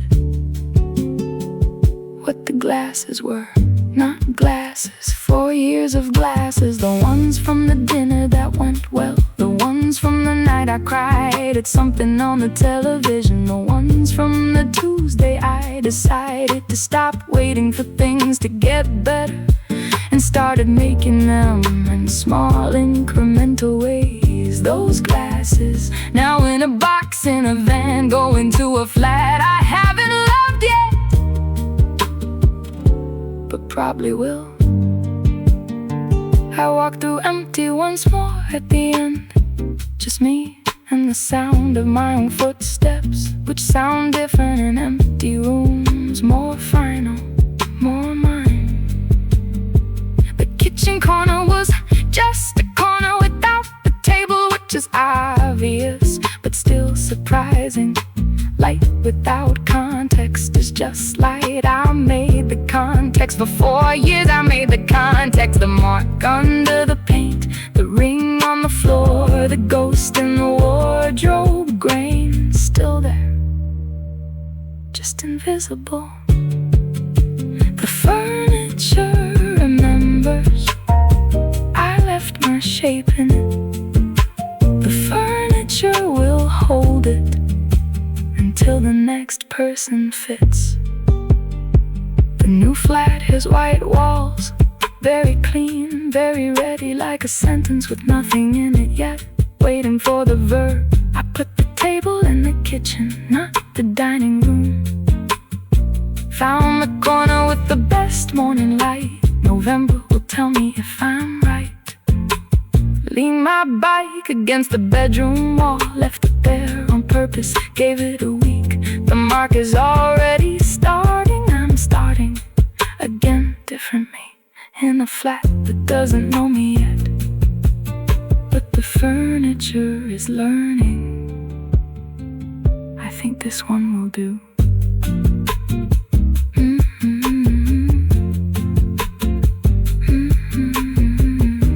I think this one will do.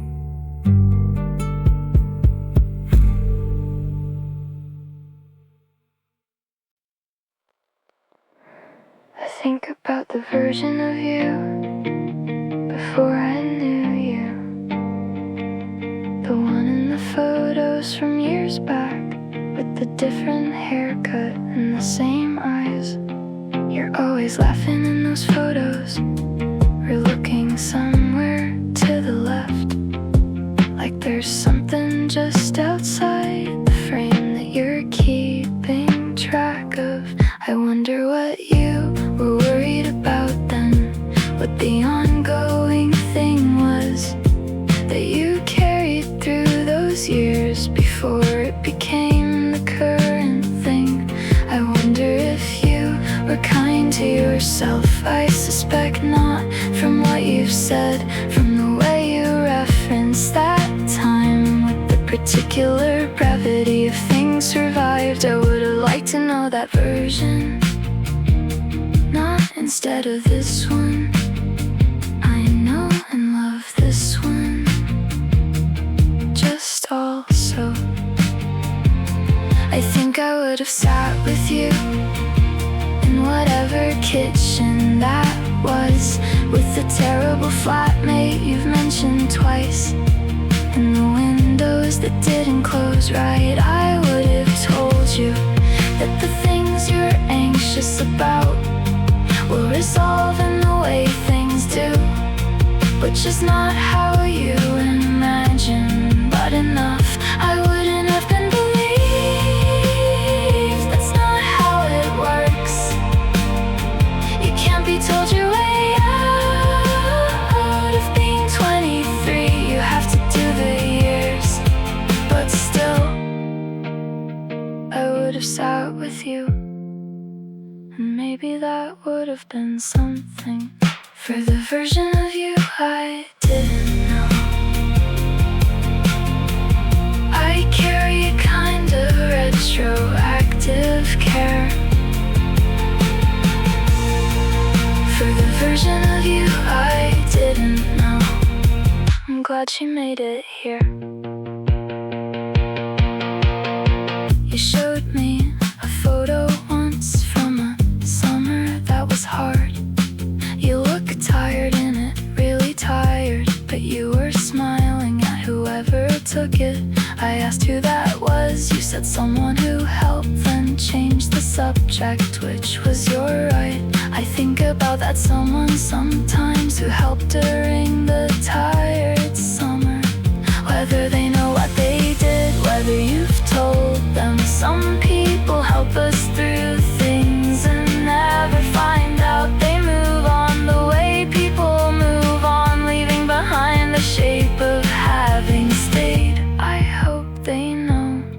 I hope the tired summer eventually got told what it grew into. For the version of you I didn't know, I'm glad the kitchen had bad windows. For the version of you I didn't know, every hard year that you carried brought you to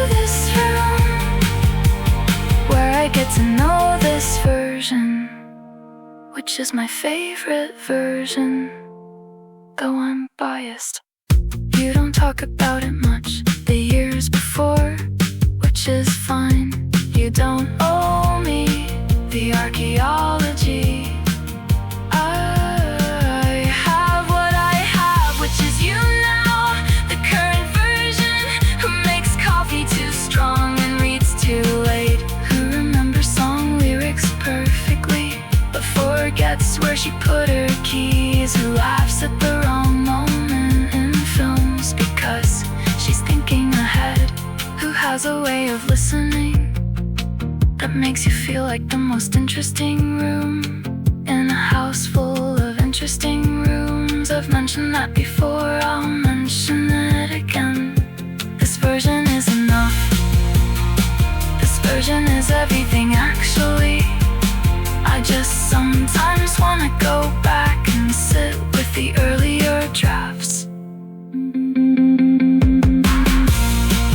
For the version of you I didn't know, I hope someone sat with her too, the way you sit with me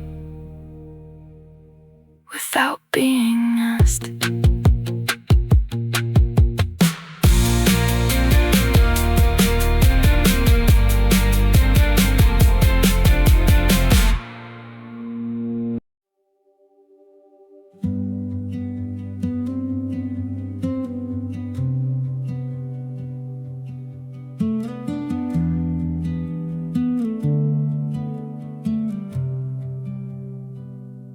November kept everything, all the things I meant to finish, the half-read books, the half-made decisions. I said I'd deal with things in November, as though November were a room where things could wait, patient and undemanding. It is a little. The gray light has a patience to it that other months don't have, a willingness to hold.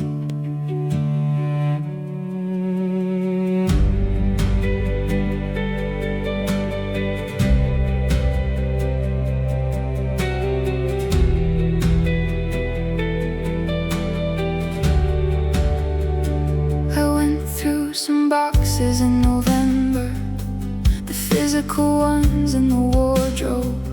Found a sweater I thought I'd lost, thought about who I was when I last wore it.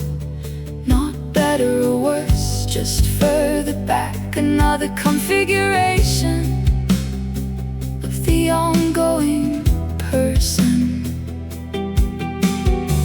I found a notebook from 3 years ago, read half of it standing up, put it back without finishing. Some things are better half read. The boxes went back in the wardrobe, mostly unsorted. November kept that to the not quite sorting. There were good days in November, one in particular, a Tuesday that had the right light and nothing required of it. I walked until my phone died, didn't mind, found a cafe I'd never been to, sat in it like I lived there. The Tuesday is kept now in the November drawer, with the sweater and the notebook and the half-made things.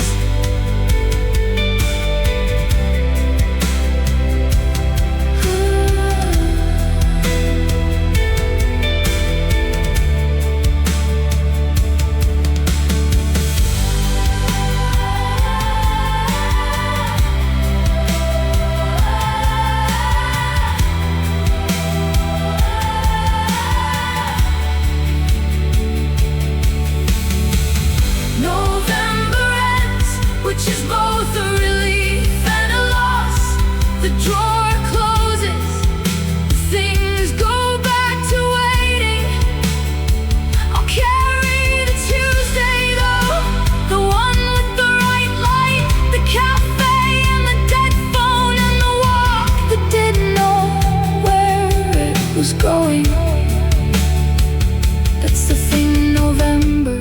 gives you if you let it. The unscheduled Tuesday, the walk without a destination. The year has been many things, most of them real. November kept the real ones in the gray, patient light. I'll let it go now. The year can have its ending. I kept what I needed. November kept the rest.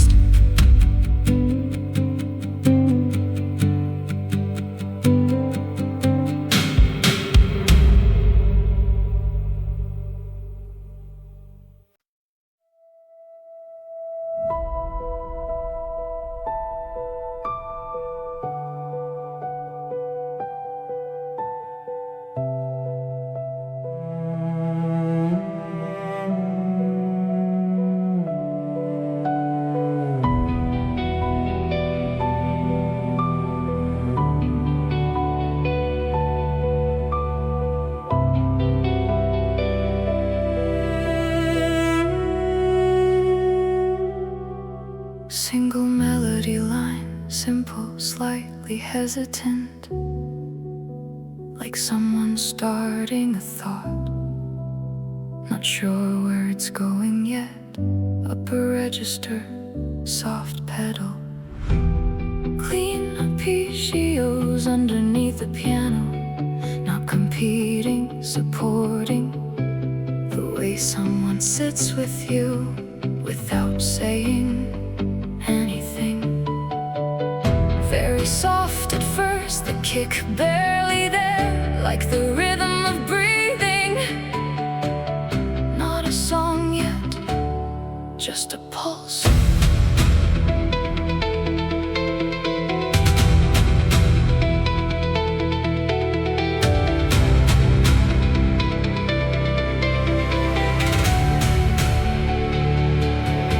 Second guitar adds texture, shallow enters low and slow, everything moving in the same direction, nothing urgent about it. All the elements present, the sound wide and patient, not a peak, just fullness. The way a room feels when the right people are in it.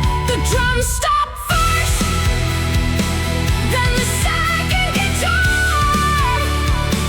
The cello stays a little longer than it too. Back to nearly the beginning, but the key feels different, or maybe just more settled. Hard to say which. The same melody from the start, but quieter now, like a question you stopped needing answered. It just hums there.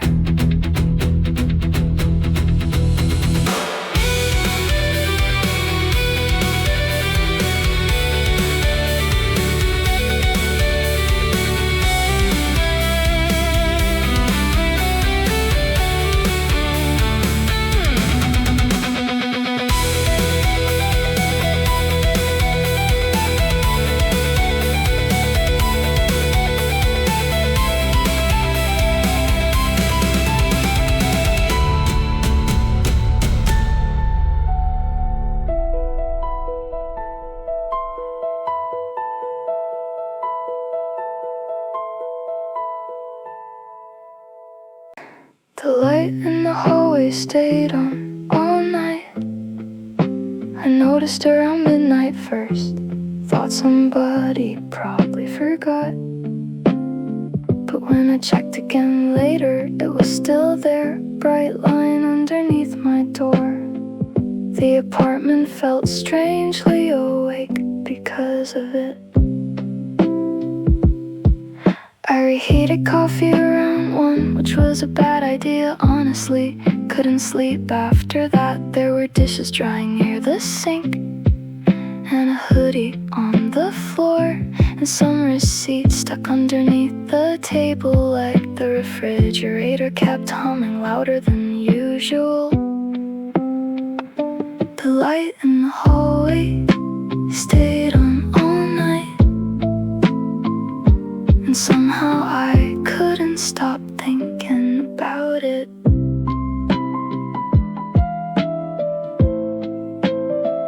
Someone walked past around 2:30, slow footsteps, then silence again.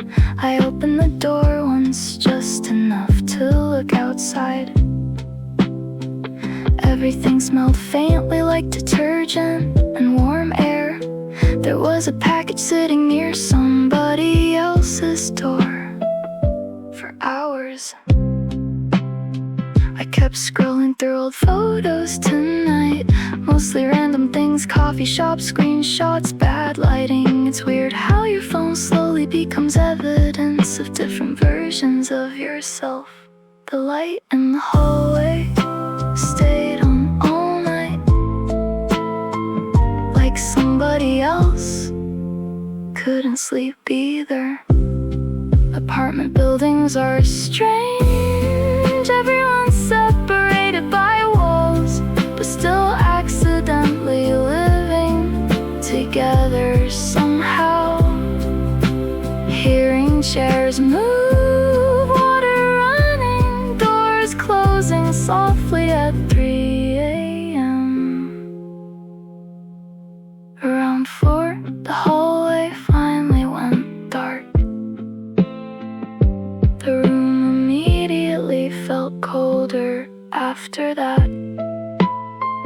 I stared at the ceiling a little longer before sleeping.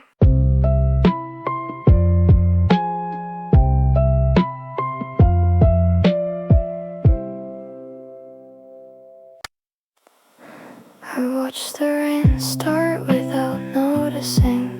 1 minute the street was dry, then suddenly everything outside looked softer. Cars moved slower, people walked closer to buildings. The city changed quietly.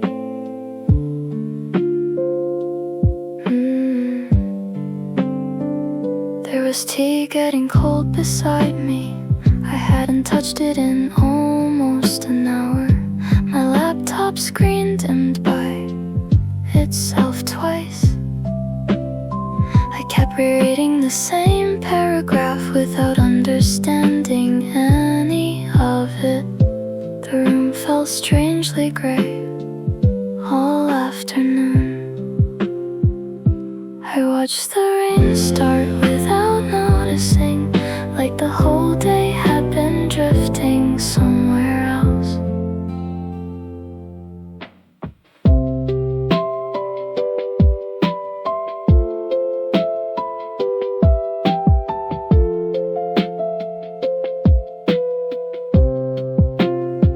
Someone downstairs opened their window. I could hear dishes clinking faintly. A dog barked somewhere far away, then stopped suddenly. There were water streaks forming on the glass now. The street lights turned on earlier than usual. I checked the weather app eventually. Nothing but rain for the rest of the week. For some reason, that felt comforting instead of disappointing. I think I'm getting tired of pretending sunny days always help. I watched the rain start without noticing, and by evening, the whole room smelled like wet air. Sometimes sadness doesn't arrive dramatically. Sometimes it just slowly changes the lighting in the room. Around midnight, the rain finally